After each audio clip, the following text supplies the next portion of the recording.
Welcome back to Stuff About tutorial. Today we are talking about how to mark emails as important in Gmail. Why would you want to know how to mark emails as important in Gmail? Well, maybe it is your first time using Gmail and not sure how to mark emails as important in Gmail. So today I am going to show you how to mark emails as important in Gmail. Check video description and I will try to leave the written instructions.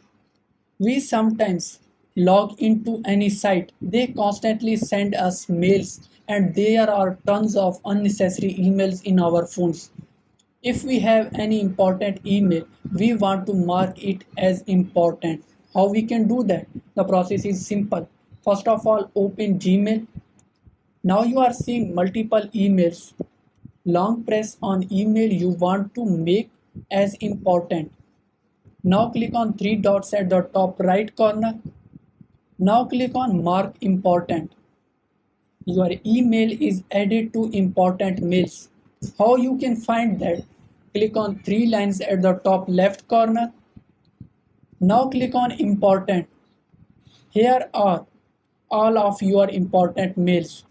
There you go. If you wanted to know how to mark emails as important in Gmail, that is the easiest way I know how. If you know another way, to leave a comment below. Be sure to subscribe for more videos.